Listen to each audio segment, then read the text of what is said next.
You know what I learned from grad school about being a group practice boss? Nothing.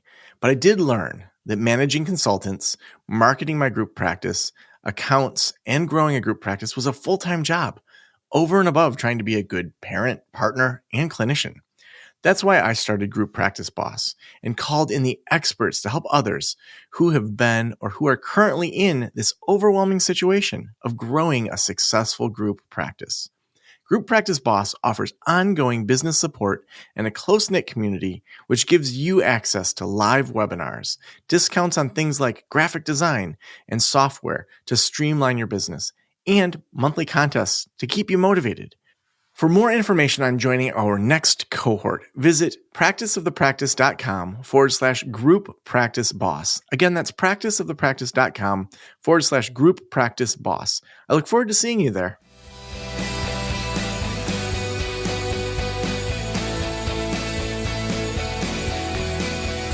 This is the Practice of the Practice podcast with Joe Sanok, session number 863.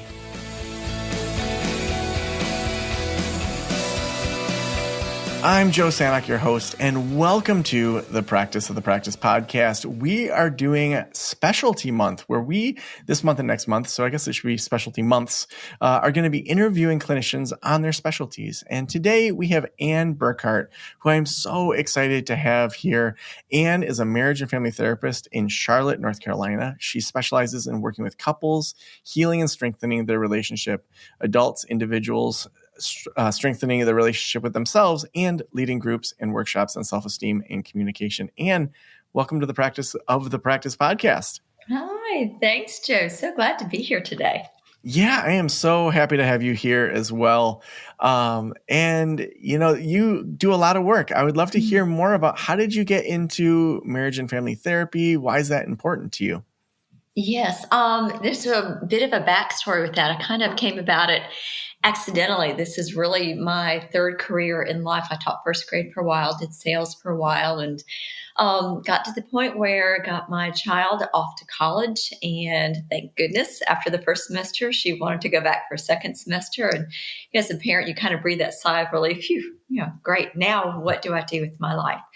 And kind of had a moment in there where starting to realize that as a single parent and empty nester at the same time, recently going through the passing of our beloved family pet, Coconut. She was our little dog, and kind of feeling lost in all of that and thinking, wow, I really need something more fulfilling going on in my life. And kind of thinking, well, volunteer work has been great. Let me lean into that.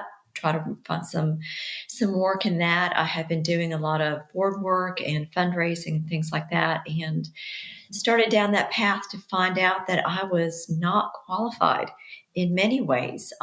Just being at that age where didn't know technology, didn't know how to do a spreadsheet, had never created a PowerPoint in my life. I went, oh my word, what do I do? I have all these life experiences, which none of them fit on a resume. I'm not qualified to do anything. And remember going to bed one night, it was Wednesday night, woke up about 2:00 in the morning, and just suddenly sitting straight up in bed and hearing this voice go, you need to go to the local university tomorrow. And I just went, okay, and went back to sleep and didn't think twice about it. Got up the next morning. Instead of going into my office, I was doing sales at the time. Instead of going into my office, I just went down to the university, showed up at admissions and said, I'm just supposed to be here for some reason and I don't know what it is, but it looks like I'm supposed to go back to school.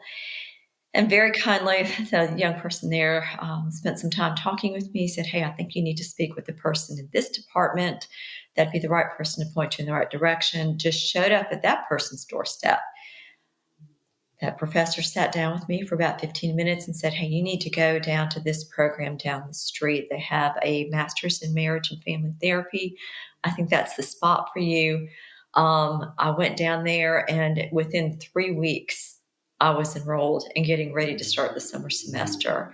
I had missed the GRE. I had missed the application deadline. I had never taken the GRE, none of that, but I got everything done. I remember signing up for the GRE on a Tuesday afternoon and taking it on Thursday morning. And just everything fell into place. And that was such a game changer for me in my life to go into those classes and realize that all of these experiences that I had, suddenly my life made sense. And Mm. suddenly I realized this is my purpose. This is where I'm supposed to be in my life. And it all started from there, being able to embrace those moments and embrace the challenge and the difficulty as beautiful growth. And that's really where the name of my practice came from, embrace relationship counseling, using that word. And that's what I did. And I just leaned into it as fully as I possibly could. And, here I am years later with a job that I absolutely love and a place and a purpose in my life that I'm just truly, truly grateful for. Mm. Now, I know that you're Gottman level 3 trained, and you focus on infidelity and trauma and things like that. I would love for you to just give us a kind of quick tutorial, not that it would give justice to it, but for those that are interested in how you're implementing the Gottman method, what does that look like specifically around infidelity and trauma? hmm Well, with marriage and family therapy, we look at what's been going on within the family and really what was going on within the marriage before those moments occurred, before, especially with the various types of infidelity. What was happening? What does each person, what are they bringing into the relationship? And kind of get back to what is that story? What are the big T traumas or the little T traumas? What's not been heard and understood? That when that moment for infidelity or addiction or such, when it presented itself, that it felt like it was the right option. And so we kind of peel back to that a little bit, and get to some vulnerability and understanding of who we are as a person and how that has affected us, sometimes down to our core, and creating a new relationship where people see each other, hopefully in a different way, a kinder, more compassionate, empathetic way. And the acceptance really starts as that new foundation. Yeah. And are there times when in your couple's work, like what are some of the red flags that you notice when people are there and it's very clear that there's not going to be healing from that infidelity? That's a really good question. The thought that comes to my mind is really the only red flag that I have is when one person is so rigid in this place of it absolutely has to be this way for me. This is the only option. And that to me is very often that's the person's trauma speaking. And that indicates to me that while one person may have hope and the other person is saying, I'm willing to be here, being there to only present that rigid stance, this one method of fixing the relationship, indicates to me that it really is counterproductive to begin couples therapy at that point, that there's a lot of individual work and healing that may need to occur first for the couples therapy to be able to be effective for that. I personally, I never lose hope when I have both people sitting there going, okay, for this day, for this moment, we are willing to listen, to learn, to try to come to some type of even tiny step forward in that day. And we do that. We take that step by step, but that rigid stance, it's very protective, and sometimes that individual work needs to come first. Yeah. So when you think about people that are interested in doing couples work, what would you say would be some first things to really explore in regards to, you've got a general therapist or someone that hasn't done Gottman training or other types of really like in-depth additional certifications. Like what are things that they should just have a working knowledge on? I think the working knowledge um, that I think is most essential is really being more introspective. What do I, as the individual, especially the person making the phone call, what is my motivation? What do I want to achieve out of this? What are my wants and needs in this process? For me as a therapist, I will generally speak with both people in the couple before that first appointment to see where they are in the process with this, and to help to make sure that I'm the right match for them. Because them knowing more about what they want, need to be able to specifically identify it, allows us to start with more clarity. And I think that's really important for couples to be able to do that. Mm-hmm. Yeah. And when you think about how you live as a couples therapist outside of the sessions, like how does this work affect you and your friendships, your relationships, the way that you connect with people? What would you say that you carry on from the Gottman training that you've had that goes into your everyday life? Oh. To be honest with you, it is really hard for me sometimes to shut my brain down and kind of pull out of work mode and to be in personal mode, because it's constantly, going out to dinner and I'm looking at couples and I'm looking at body language, or I'm listening to them going, "Ooh, there's a bid. Boy, he missed that one, or she missed this one." You got to, and things like that. It does. It just being a therapist, I find that I listen to conversations differently than I did before. As a couples therapist, I feel that I'm much more in tune with watching dynamics between people, meta communication, what they are saying through other ways than just the word choice that they have. And really just being able to lean into those distressing feelings. I work a lot with couples on listening to fear and sadness, anger. That's one of the Gottman principles, and being able to do that with my friends, with my family. Just being able to recognize, wow, this is a lot for you going on right now, and to be able to offer that space to them in ways that I was not able to do before. Mm-hmm. When couples that aren't dealing with infidelity are working with you and they're saying, we'd like to avoid coming to you for, post infidelity, what are the things that you're teaching them, that you're working with them on to strengthen their relationships before there's maybe a break of trust? Right. Generally, couples come in and they will say, "We want to work on our communication." And really, what they're asking for that is, "I really need some help in my voice being heard."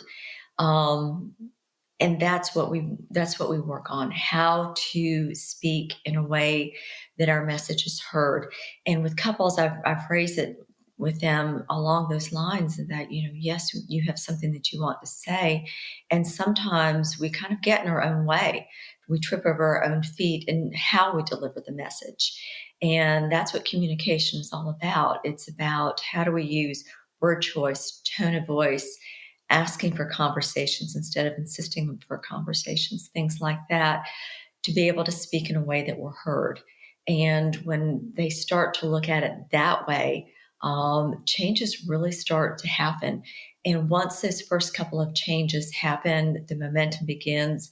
People start to feel a little bit better. They start to relax and to trust the process. And generally, at that point, they are really able to start leaning in and seeing the benefit of the work.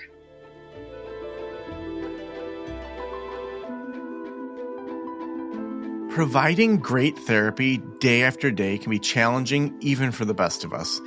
At Blueprint, they believe that nothing should get in the way of you doing your best work, which is why they created a platform that provides therapists with an array of clinical tools. Things like therapy worksheets, intervention ideas, and digital assessments that are designed to help you and your clients stay connected and confident throughout the care journey. Even better, Blueprint helps streamline your documentation so you can spend less time on your notes and more time on the things that matter. To learn more and request a 30-day free trial, visit blueprint-health.com. Again, that's www.blueprint-health.com. What are some other kind of core competencies that maybe not every therapist has, but you wish every therapist had in regards to couples work? Yeah. Oh, that's a really good question. I had someone tell me, I had two very important people in my life, therapists, who said to me at one point. One person said, Anne, this was somebody I was working with when I was going to school. She said, Anne, um, the other person can't start talking until you stop. And I realized as a therapist that that space can be very uncomfortable for clients, and it can be very uncomfortable for therapists. We feel like the silence, it needs to be filled. And especially as a therapist, that we need to fill it with some nugget of wisdom or something like that, potentially to prove our worth in some way. But the challenge in that is when we're doing that, the client, it takes away from clients sometimes that ability to have a moment of reflection, of putting pieces together, and to be able to see their picture, I call it, see their puzzle. It's like putting puzzle pieces together, to see it in a new way and go, wow, so this is what I think you're trying to get me to think about, or this is what I think you're saying to me. It takes away that moment of growth for them. So I think it's really important as a therapist for us to be able to sit in the silence and let them have that moment for themselves. Mm. The other thing that I was thinking of is that a therapist said to me one time, working with something with my daughter, and she said, Anne, you need to take the blinders off. You are so intent upon growth or accomplishment looking one specific way that you are completely missing everything else that's going on around outside of that. And I'll share that with my couples sometimes. It's like, healing and positive communication and breaking the cycles. It may not look in the way that you expect it to. And let's talk about these other ways that it's happening outside of this one specific way. And when they start doing that, especially with Gottman, it helps to move them out of that negative sentiment override and into positive sentiment override. When we start looking at all those moments outside of that one way of measuring it, a whole new world will open up for them.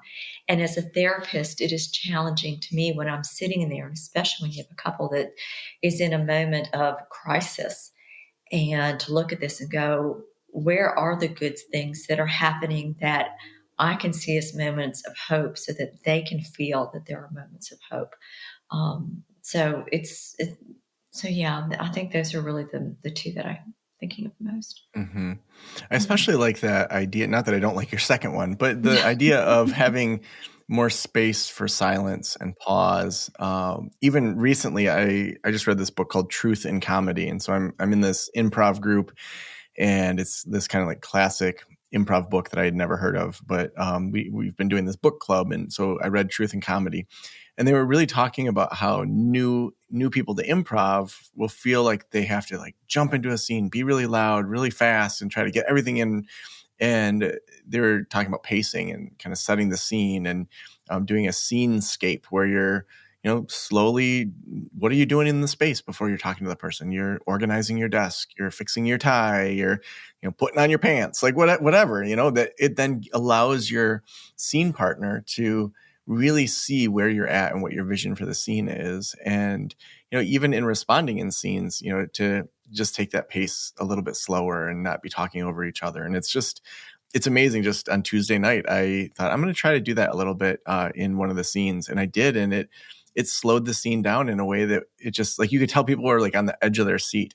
And I think that in therapy, it's such a smart observation that you had, that we feel like we have to have these nuggets of wisdom or prove our worth, and that really that makes it about the therapist rather than let's just take our time here and sit with what you just told me. And maybe that person needs to have a moment to then say, if that's true, then this would be true, and they need to think through it instead of having that therapist dive right in. So I love that idea of slowing it down a little bit and not feeling like you have to jump in right away.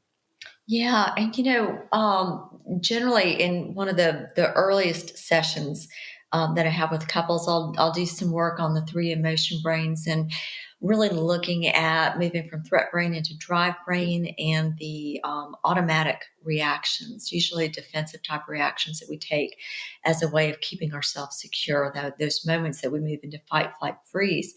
And with Gottman, that's, so often with my couples, when I'm sitting with them, that's when I see the four horsemen begin coming in. It's the I need to get safe right now. These words or this look or this tone that's coming in is feeling threatening to me, and I need to take action immediately. And that pause, Joe, is so important to be able to move through the soothe brain, to kind of take a different stance or a different pathway. And I call it the power in the pause. Just that little bit of time to let the emotions catch up with the logical brain, and that moment of, I could respond like that, and I know it doesn't work.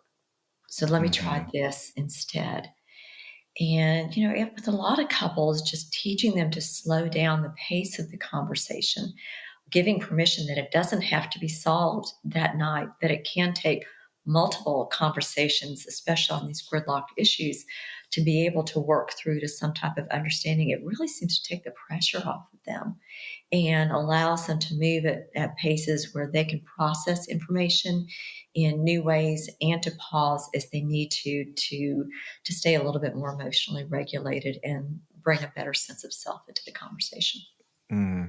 Well, for the last couple minutes here, I would love to hear about your work with individuals and strengthening their relationship with themselves. So I've been pretty public about my uncoupling that happened. And, as a Gottman level 2, therapist, it was hard to get a divorce. It's like, my God, like I know the techniques, I know these things.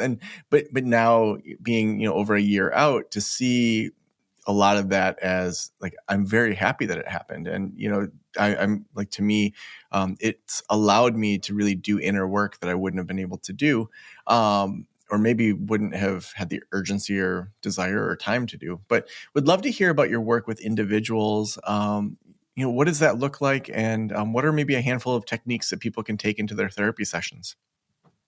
Yeah, so I had read a book by Pauline Boss about grief a few years ago, and the idea that people are sometimes we're grieving people that are psychologically present but physically not there, or the reverse. They might physically be there and psychologically not be present with us. And that led me along this path of looking at and viewing and practicing from this place of we are always in a relationship.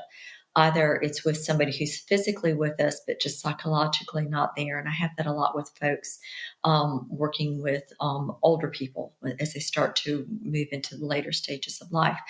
Or somebody who might be physically with us, but psychologically checked out, and that they've checked out of the relationship in some way. And with my individuals, what I was finding is that very often they were coming in and wanting to do work around a person who was no longer present in some way. Either it was a parent with something from their childhood, or it was a relationship they had lost, or more importantly, the relationship that they are longing to have, somebody who is yet to appear in their life. And that really becomes more centered on, well, what is the relationship that you have with yourself? That expecting or needing this other relationship to fill a certain part of you. What is that place that needs filling? What's within that? What is missing? And how is that affecting the decisions that you make in your life? And that led to this women's group that I have been doing for a couple of quarters now. I do it once per quarter. Because coming out of COVID, I was having so many clients come through who went, I need to go back out in the world. The world has opened up. I don't have a clue. I don't know anybody. I don't know how to, I don't know how to have relationships anymore. And had so many people saying, I feel so disconnected. I was like, great. Well, let's put all the disconnected people, let's get in a group and see what we can do with this. And that's where it was born. And so we work on self-esteem, self-worth, self-doubt, things like that. And it's an 8-week group, and women come out and just go, wow, I see my life so differently now. So the takeaway for clients is to really, I think, just to learn how to be in touch with who you are and accepting of who you are. For me, that was a transformative moment in my life when I stopped fighting against this that I'm unhireable or unworthy as an employee because I still can't do an Excel spreadsheet. All my friends know that about me. I did finally learn how to do a PowerPoint. I can learn things like that. But really what I need to do was to embrace, was to accept this is who I am and these are the reasons why. And those can be good in my life if I choose to look at them that way. So really looking at how do I choose to accept the things that are present in my life that maybe I've been carrying with me for years as moments of growth and opportunity rather than things that I should be tucking away. And how do I start kind of pulling them off the shelf and examining them one at a time as moments that can help me to be able to move forward? So awesome. The last question I have, Anne, is if every private practitioner in the world were listening right now, what would you want them to know? Oh my gosh. Be true to yourself. It's coming out, especially with a career and having a child. There was a lot of pressure about, I need to make this much money. I need to do this. I've got to keep the lights on and that sort of thing. And what I have found is that really following what feels so right for me as a therapist has just led to incredibly powerful connections with clients and has helped them, I think, be able to get to the places that they want. And out of that, without looking for it or trying to force things to happen, opportunities come. And just being willing to say, yes, we'll give that a try, see what happens. But being your authentic self really is the place to lean into because that shows up with your clients. And I think it's what really allows you to have a practice, to have a life that, like I have, that I love going to work every day. And it's wonderful. So awesome. Well, if people want to follow your work, where's the best place to send them? Yes, Embrace Relationship Counseling is my website. They'll find videos and blogs and all sorts of workshops and all that sort of thing that I'm doing on there. Well, thank you so much for being on the Practice of the Practice podcast. All right. Thanks, Joe. Appreciate it. We hope that your week is going great and that you continue to do some amazing things out in the private practice world, in your own life, and that you are inspired by these more clinical discussions that we're having around particular topics. So make sure you tune in twice a week. We're doing these discussions over the next month and a half, 2 months or so, and it's going to be awesome. We're going to have all sorts of different discussions.